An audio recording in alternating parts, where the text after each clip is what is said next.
하나님의 말씀은 역대하 18장 28절에서 34절 말씀까지 한 절씩 기독합니다.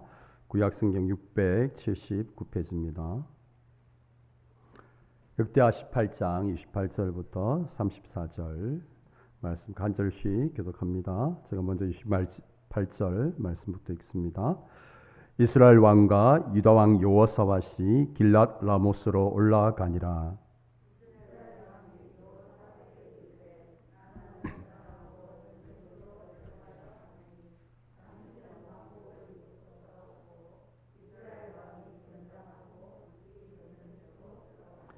아람 왕이 그의 병거 지휘관들에게 이미 명령하여 이르기를 너희는 작은 자나 큰 자나 더불어 싸우지 말고 오직 이스라엘 왕하고만 싸우라 한지라.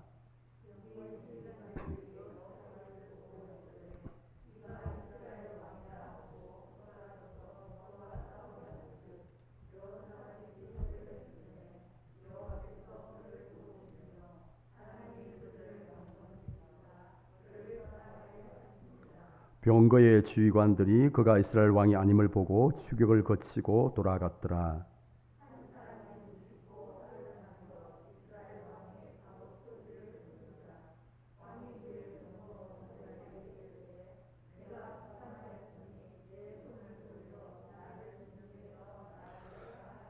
(34절) 함께 읽겠습니다. 이날에 전쟁이 맹렬하였으므로 이스라엘 왕이 병거에서 겨우 지탱하며 저녁 때까지 아람 사람을 막다가 해가 질 즈음에 죽었더라. 아멘. 할렐루야. 네, 잘 오셨습니다. 오늘도 은혜 주실 줄 믿습니다.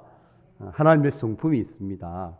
우리가 알고 있는 하나님의 성품이 여러 가지가 있지만 성경에서 가장 두드러지게 나타나는 하나님의 성품은 사랑 또는 자비, 은혜, 이와 같은 것들이죠.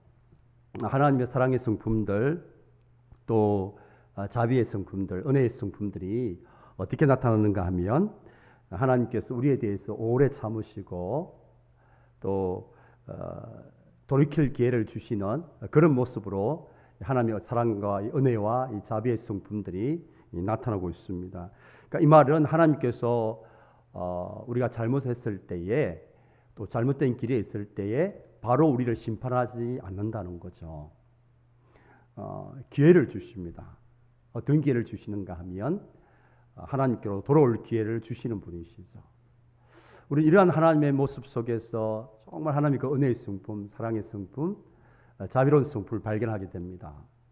하나님은 절대로 아무런 경고 없이 그냥 우리를 심판하시는 분이 아니십니다.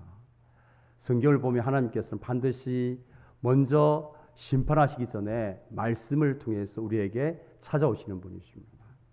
우리가 지난 시간에 우리를 먼저 찾아오시는 하나님에 대해서 묵상을 했는데 하나님의 성품상 우리를 먼저 찾아오시는데 무엇을 통해서 찾아오시는가 하면 말씀을 통해서 우리를 찾아와 주십니다.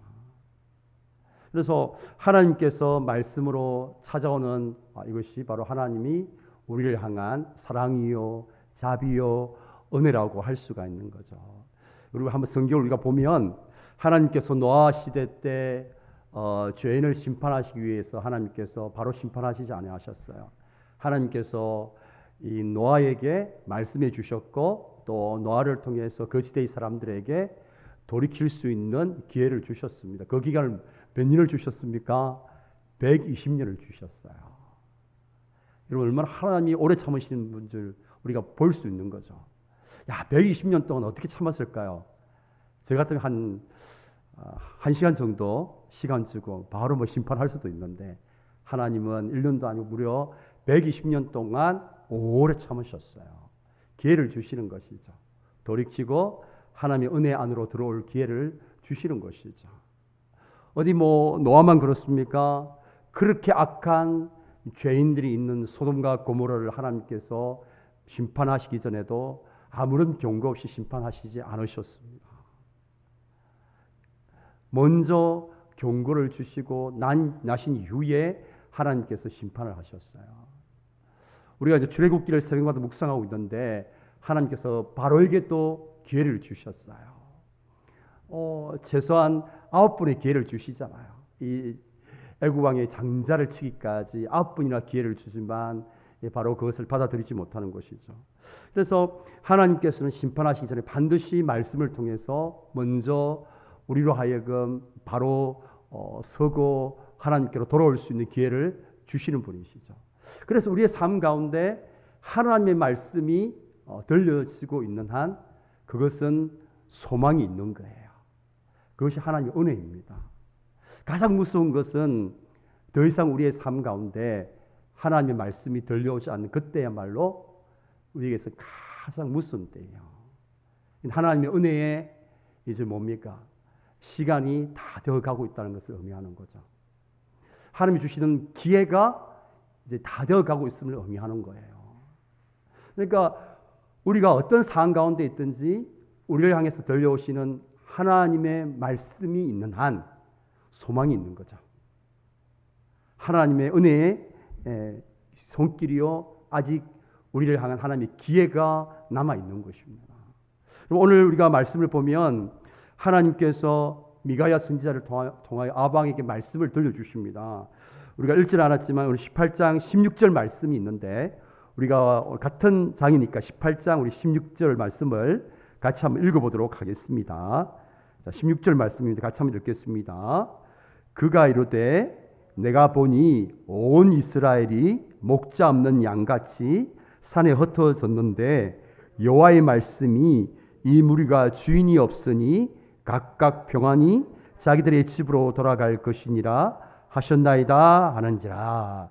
하나님께서 미가야 선지자를 통해서 아방에게 말씀을 들려주십니다. 그 내용이 18절 내용인데 우리가 16절 말씀을 보시면 이렇게 되어 있습니다. 온 이스라엘이 목자 없는 양같이 산에 흩어졌는데 이 말은 무엇을 의미하는가 하면 아람과의 전쟁에서 이스라엘 백성이 패하게 될 것을 의미하는 거죠. 상징하는 거죠. 그리고 이제 또 그 하반절 말씀 보면 이 무리가 주인이 없으니 각각 평안히 자기들의 집으로 돌아갈 것이니라. 그러니까 이스라엘 왕이었던 아합 왕이 이 전쟁에서 전사하게 될 것을 상징하는 거예요. 하나님께서 미가 선지자를 통해서 들려주신 말씀의 핵심은 뭡니까? 이 전쟁터에 가지 말라는 거예요. 이 전쟁 하지 말라는 거예요. 자, 그런데 하나님께서 그렇게 말씀하셨음에도 불구하고 하나님 그 말씀 앞에서 자, 이 아합 왕과 유다의 여호사 왕이 어떤 태도를 취합니까? 거기에 28절에 나와 있어요. 오늘 시작되는 말씀 보면 이스라엘 왕과 유다 왕 여호사밧이 길랏 라모스로 올라가니라. 뭐 하기 위해서 올라갑니까? 아람 왕과 전쟁을 하기 위해서 올라갑니다. 그러니까 이 아합 왕과 이 여호사밧 왕이 생각할 때에 지금이야말로 이 아람 왕과의 전쟁을 통해서 승리할 수 있는 최고의 기회이고 뭐 또 그것을 통해서 얻을 수 있는 것이 많다라고 판단을 한 거죠. 그런데 하나님은 미가야 선지자를 통해서 이 전쟁은 하지 말라고 하나님의 뜻을 보여주셨어요. 말씀을 통해서 경고를 하시는 것이죠. 자, 그런데 오늘 34절 말씀, 28절 말씀대로 이제 두 왕이 하나님의 말씀을 듣지 아니하고 전쟁을 하러 이제 출발을 하게 됩니다. 길랏 라모스로 올라가게 되었죠. 그러니까 하나님의 말씀을 듣지 않고 자기들 생각대로 자기들 뜻대로 전쟁을 시작합니다. 그리고 그 결과가 34절에 기록되어 있습니다. 우리가 34절만 같이 한번 보겠습니다. 이날의 전쟁이 맹렬하였으므로 이스라엘 왕이 병거에서 겨우 지탱하며 저녁 때까지 아람 사람을 막다가 해가 질 즈음에 어떻게 했더라? 죽었더라. 그러니까 이스라엘 왕 아합 왕이 전쟁터에서 하나님께 해주시는 말씀대로 이제 전사를 하게 되는 것이 기록되어 있습니다. 우리가 이제 이 사건을 보면서 우리가 첫 번째 생각해 봐야 될 게 뭔가 하면 우리가 들려오는 하나님의 말씀 앞에 어떤 태도와 자세를 가지는 것이 얼마나 중요한지를 우리가 보게 됩니다. 그럼 말씀에 대한 우리의 태도와 자세가 우리의 운명을 결정하는 거예요. 여러분 우리가 신앙생활을 하면서 우리에게 들려오는 하나님의 말씀들이 있어요. 하나님의 말씀이 있단 말이에요. 제가 말씀드렸잖아요. 하나님의 말씀이 들려오지 않는 그런 이제 때가 오면 저와 여러분 사실은 영적 생명이 다 끝난 거예요. 그건 이제 뭐 더 이상 말할 필요가 없는 거예요. 이미 끝난 거예요. 우리에게 하나님 말씀이 항상 들려오잖아요. 그렇죠? 여러 가지 통로를 통해서 뭐 설교를 통해서도 들려주시고, 뭐 우리가 방송을 통해서도, 우리가 말씀을 읽는 가운데서도, 우리가 기도하는 가운데서도 우리를 향하신 하나님의 음성이 들려와요. 하나님 말씀이 들려와요. 그런데 이제 우리가 그 하나님 말씀을 이제 듣다 보면 어떤 이제 말씀이 들려옵니까? 그러니까 내가 생각하는 것과 일치되는 말씀들, 내가 나의 어떤 생각하는 바를 지지해 주는 말씀들, 내가 생각해봐도 정말 이 말씀들은 참 뭐 하는 건 어렵지 않아. 뭐 이렇게 이제 들려오면 우리가 그 말씀 앞에 이제 순종하는 것이 참 쉬울 텐데, 때때로 하나님의 말씀은 그렇게 우리에게 찾아오지 않죠. 어떻게 찾아오면 오늘 본문에 나와 있는 것처럼 막 이렇게 아합 왕과 이 여호사밧의 그 생각과 기대를 깨뜨리는 말씀으로 찾아와요. 하나님의 말씀이 선지자를 통해서 야, 이번 전쟁은 내가 승리하게 해줄 테니까 전쟁하라 하면 얼마나 좋을까요? 아합 왕과 이 여호사밧 왕이 생각하고 있던 그 생각대로 그 생각을 지지해 주는 말씀으로 찾아오면 얼마나 좋겠습니까? 우리 신앙하기 너무 참 재밌을 것 같아요. 내가 생각하는 거 그래, 하나님의 뜻도 그거야 하라고 하면 얼마나 좋을까요? 근데 그렇지 않단 말이죠. 그러다 보면 우리가 어떤 생각이 듭니까? 하나님 말씀을 밀쳐내죠. 근데 이제 문제는 뭐냐 하면 그렇게 해도 우리의 삶에 별 문제가 없어요. 오히려 내 생각대로 했는데 더 잘 돼요. 우리가 이미 살펴본 것처럼, 그죠? 마침 막 상황과 환경이 막 뒷받침을 해줘요. 마침, 그죠? 다시스를 가려고 하는데 마침 딱 배가 정박해 놓은 거예요. 몇 달 만에 한 번씩 오는 배가 딱 내가 가는 그 순간에 딱 준비되어 있는 거죠. 얼마나 많은 사람들이 하나님의 말씀을 밀쳐내고 그 순간 오히려 잘 되는 것 같은 그런 상황 속에서 속아 넘어가는지 몰라요. 근데 그때는 잘 몰라요. 그러나 이런 말씀에 대한 태도와 자세가 어떻게 되는 줄 아십니까? 이게 저축이 돼요. 무슨 말이냐면 쌓이고 쌓이는 거예요. 평소에 우리가 말씀에 대한 태도와 자세가 어땠는가가 그걸로 끝나는 게 아니에요. 그 순간에는 별로 표시도 안 나고 오히려 더 잘 되는 것 같은데 이러한 말씀에 대한 태도와 자세가 저축이 됩니다. 쌓이고 쌓여서 우리의 운명을 결정하게 돼요. 그러니까 평소에 말씀에 대한 태도와 자세가 지금 현재 우리의 삶을 만들어가는 것입니다. 그럼 오늘 한번 아합을 다시 한번 주목해 보십시오. 우리가 7절 하반절 말씀을 한번 보겠습니다. 18장 7절 하반절 말씀 보면 우리 7절 한번 말씀 같이 한번 읽어보겠습니다. 다 함께요. 이스라엘 왕이 여호사밧에게 이르되 아직도 이물라의 아들 미가야 한 사람이 있으니 그로 말미암아 여호와께 물을 수 있으나 그는 내게 대하여 좋은 일로는 예언하지 아니하고 항상 나쁜 일로만 예언하기로 내가 그를 미워하나이다 하더라. 여호사밧이 이르되 왕은 그런 말씀을 마소서하니.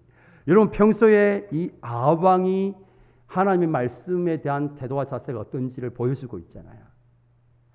이 아합 왕이 하나님의 말씀에 대한 태도가 어떤 태도를 가지고 있습니까? 자기 생각에 좋은 말씀만 듣는 모습을 보여주고 있습니다. 그러니까 오늘 우리가 오늘 본문에 읽은 하나님의 말씀 앞에 순종하지 못하는 이런 아합 왕의 모습이 어느 날 갑자기 이루어진 모습이 아니라 평소에 그가 하나님의 말씀을 들을 때에 자기 생각을 지지해주고 자기 생각과 일치되고 듣기에 좋은 말씀만 듣고 자기에게 불편하고 뭔가 자기의 생각을 거스러 오는 말씀에 대해서는 어떻게 했다는 거예요? 듣지 않았던 하나님의 말씀에 대한 그의 평소의 태도와 자세가 쌓이고 모여서 지금 이 순간에 이런 아합의 모습으로 나타나는 거예요. 우리가 잘 보셔야 돼요. 그렇기 때문에 우리 평소에 우리가 하나님의 말씀에 대한 삶의 태도와 자세가 우리의 삶의 운명을 결정하는 거예요. 어느 날 갑자기 아왕이 이러한 모습을 보이는 게 아니에요. 평소에 그가 그러한 삶을 살았다는 거예요. 선지자를 뽑을 때에 여호사밧은 그래도 남유다왕이니까 덜 타락했잖아요. 우리 18장 말씀을 보면요. 6절 말씀 보면 여호사밧은 여호와의 선지자가 여기 있지 아니하니까 여호와의 선지자에게 물어요. 그런데 이 아방은 이제 5절 말씀 보면 이스라엘 왕이 이에 선지자 400명을 모으고 하나님의 선지자란 말이 안 나와요. 거짓 선지자들이거든요. 거짓 선지자들의 특징이 뭡니까? 듣기 좋은 말만 하는 거예요. 그에 비해서 이 하나님의 선지자였던 이 미가야는 어떡합니까? 그럴 수밖에 없죠. 왜 이 아방이 하나님 말씀이 아방에게 이렇게 듣기 불편하고 거북한 말씀으로 다가왔을까요? 아방 삶 자체가 하나님의 뜻과는 반대되는 삶을 살고 있었기 때문에 그래요. 이스라엘 역사상 가장 악한 왕이 누굽니까? 아방이잖아요. 부창부수라고 어디 뭐 남편만 그럽니까? 아내가 누굽니까? 유명한 이시입니다. 이세벨. 이순신 장군의 후손은 아니겠지만 또 농담을 또 진담을 받으시면 안 되는데 부창부수입니다. 그러니까 평소에 그가 하나님의 뜻과는 반대되는 삶을 살고 있기 때문에 하나님의 말씀이 선지자를 통해서 그에게 주어지면 어떤 말씀만 오겠습니까? 불편한 말씀만 오죠. 그러나 그 불편한 말씀도 들려지는 한 어떤 시간요? 은혜의 시간이야. 아직도 기회가 있는 시간이죠. 아직도 하나님의 은혜의 시간이 계속되고 있다는 거예요. 얼마나 하나님이 아방에 대해서도 오래 참으시는지 몰라요. 여러분, 우리가 평소에 하나님 말씀에 대한 태도와 자세가 우리의 인생의 운명을 결정해요. 여러분, 한 사람의 인생은, 특별히 믿음의 사람의 인생은 그가 하나님의 말씀에 대한 어떤 태도와 자세를 가지고 있는가 지금의 현재의 모습이에요. 절대로 이것은 거짓말하지 않습니다. 우리의 모습이 어느 날 갑자기 만들어진 모습이 아닙니다. 어느 날 갑자기 내가 은혜 받았다고 지금에 이렇게 저처럼 인자한 모습이 되는 게 아닙니다. 제가 20년 동안 강량에서 뺑뺑이를 돌았잖아요. 모세는 40년.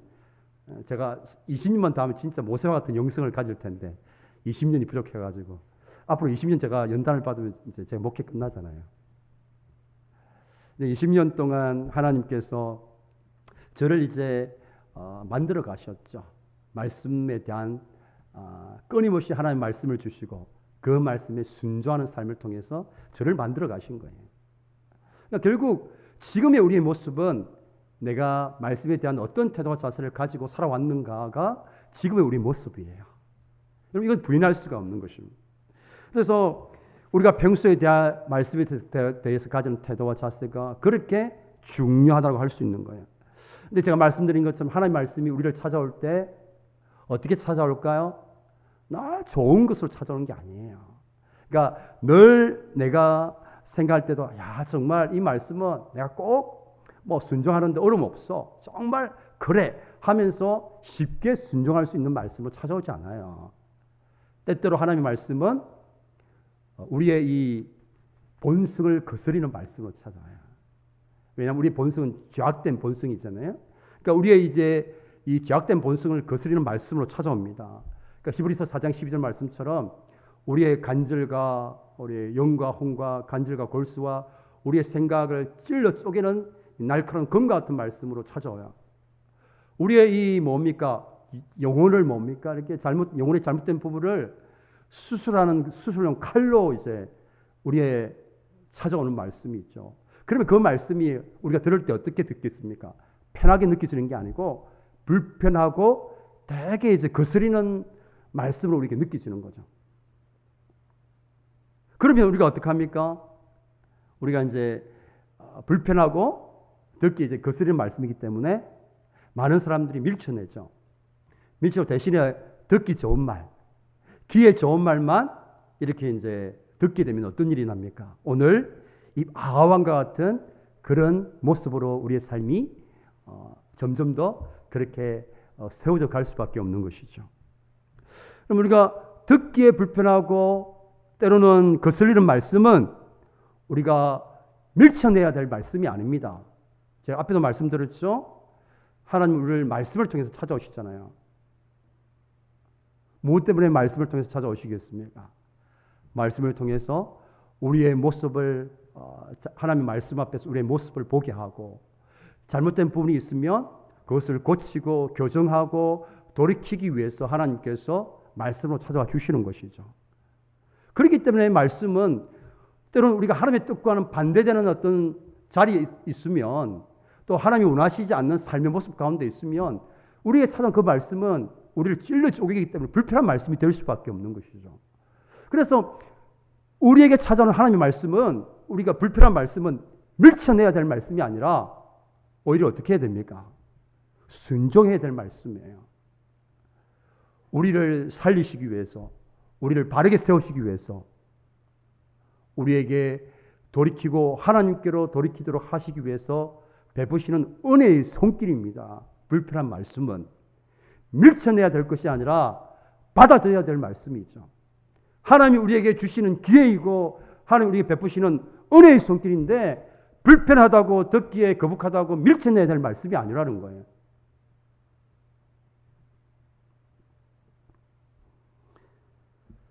가장 두려운 것은 나에게 말씀이 불편하게 느껴지는 게 아니고 거북하게 들려지는 게 아니라 말씀이 들려오지 않는 거예요. 진짜 믿음의 사람들이 두려워해야 될 건 뭐냐 하면 나에게 더 이상 말씀이 들리지 않는 거예요.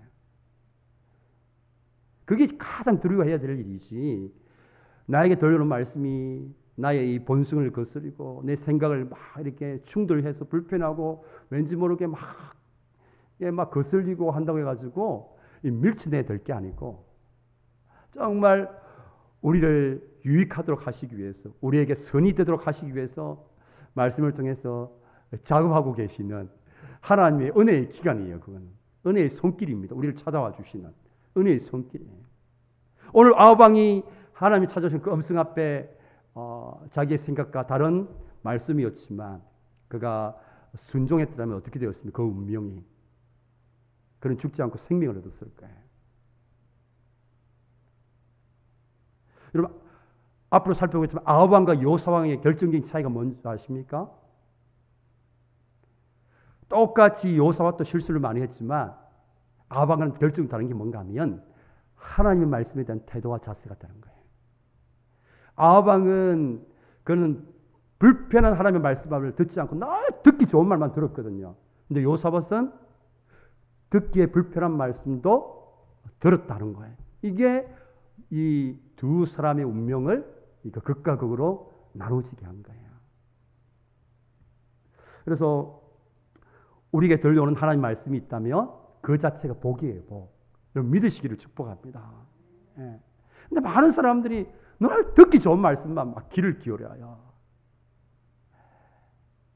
물론 듣기 좋은 말씀도 좋지만 불편한 말씀, 때로는 우리의 이 본성을 거스리는 말씀은 정말 하나님이 우리를 향하신 은혜의 손길이요, 자비의 손길이요, 사랑의 손길이신 것이죠.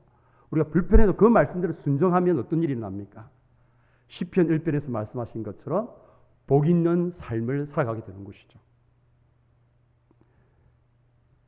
자, 우리가 두 번째 오늘 본문을 통해서 생각이 될 건 뭐냐면 하나님의 말씀은 반드시 이루어진다라는 거예요. 이제 오늘 아합은 전쟁에 참가하면서 나름대로 머리를 굴려요. 그게 뭡니까? 왕의 복장을 벗어버리고 일반 병사의 복장으로 변장을 합니다. 29절 말씀 보면 같이 한번 읽어보겠습니다. 이스라엘 왕이 여호사밧에게 이르되 나는 변장하고 전쟁터로 들어가려 하노니 당신은 왕복을 입으소서 하고 이스라엘 왕이 변장하고 둘이 전쟁터로 들어가니라. 얼마나 이 나쁜 사람입니까? 당연하잖아. 안 그렇습니까? 이게 두 사람이 왕인데 전쟁터에 갔는데 자기는 왕의 복장을 벗고 일반 병사의 옷을 입고 여호사밧 왕과 왕의 옷을 입으면 적들이 누구를 공격합니까? 그런데도 이 착한 여호사밧 왕은 그 말을 그대로 따라요. 제가 볼 때는 성품이 되게 이제 온순한 것 같아요. 여러분들 동서양의 전쟁 역사를 보면 이런 오늘 이제 아방처럼 해서 목숨을 건진 왕들이 참 많습니다. 우리 한국에는 이런 왕건이라고 있었고요. 하여튼 동서양 전쟁 역사를 보면 변장을 해서 위기의 순간에 목숨을 건진 왕들이 많이 있습니다. 아마 아방도 이렇게 자신이 이렇게 변장을 하면 적들의 공격에서 벗어날 것이라고 생각을 했던 것 같아요. 자, 그런데 성경은 이런 아방의 이 잔머리가 얼마나 어리석은 것인지를 보여주고 있습니다. 33절 같이 한번 읽겠습니다. 한 사람이 무심코 활을 당겨 이스라엘 왕의 갑옷 솔기를 쏜지라. 왕이 그의 병거 모는 자에게 이르되 내가 불쌍하였으니 내 손을 돌려 나를 진중에서 나가게 하라 하였으니. 한번 보십시오. 한 사람이 무심코, 그러니까 랜덤으로 썼다는 거예요. 랜덤으로. 그냥 막 이렇게 활을 이렇게 이렇게 막 아무나 병사를 향해서 그냥 이렇게 활을 발사했는데 그 활이 마침 누구에게 명중했다는 거예요? 아합왕에게 명중했다는 거예요. 그 활을 쏜 병사는 그 사람이 왕인 줄 압니까? 모릅니까? 모르죠. 근데 우리 한글 성경에 나와 있는 것처럼 무심코, 그러니까 랜덤으로 막 이렇게 그냥 이렇게 화살을 당겼는데 그 화살이 맞은 사람이 바로 아합왕이었다는 거죠.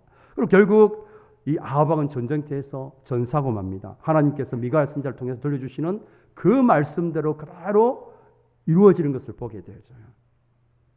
여러분, 하나님의 말씀은 반드시 이루어집니다. 여러분 믿습니까? 하나님의 말씀은 우리의 이 하나님의 말씀에 대한 불순종을 통해서도 막을 수가 없어요. 하나님께서 하신 말씀은 반드시 이루어집니다. 우리가 하나님의 말씀에 불순종해도 말씀에 대한 우리의 태도와 자세와 상관없이 하나님의 말씀은 이루어지게끔 되어 있는 거예요. 여러분, 우리가 신앙생활 하다 보면 하나님의 말씀이 과연 이루어질까 하는 의심들을 많이 이렇게 가지게 되잖아요. 현실을 바라보면 하나님 말씀이 전혀 이루어질 것 같지 않아요. 그리고 오늘 성경에서 아합 왕이 자신은 변장을 하고 적들이 처음에 여호수아 왕을 집중적으로 공격하는 것을 보면서 어떤 생각을 했었겠습니까? 하나님이 자기에게 들려주신 그 말씀, 설마 이루어지지 않겠지. 그렇게 생각했을 거예요. 그런데 어떻게 됩니까? 하나님 말씀대로 이루어지잖아요. 우연이라는 것 손길도 하나님께서 사용하셔서 하나님 말씀이 이루어지게 하시는 거예요. 그럼 하나님 말씀은 반드시 이루어집니다. 우리 인간의 불순종과 우리 인간의 연약함과 우리 인간의 어떤 방해도 전혀 개의치 않아요. 하나님 말씀은 절대로 하나님 말씀 실패하지 않고 좌절하지 않습니다. 하나님께서 하신 말씀은 반드시 이루어지게끔 되어 있어요. 그렇기 때문에 지혜로운 인생은 어떤 사람입니까? 하나님의 말씀이 반드시 이루어진다는 것을 아는 사람은 어떻게 할까요? 말씀에 순종하는 것이 지혜로운 인생임을 알게 되는 거예요. 하나님의 말씀은 반드시 이루어져요. 만약에 우리가 하나님의 자녀인 우리가 하나님 우리에게 말씀을 주시는데 그 말씀 앞에 순종하지 않으면 우리가 어떻게 될까요? 하나님은 죄인에게도 일반 은총을 베푸세요. 하나님 모르는 불신자에게도 하나님께서 동일하게 비를 내려주십니다. 우리에게만 내려주시는 게 아니에요. 일반 은총이죠. 일반 은총.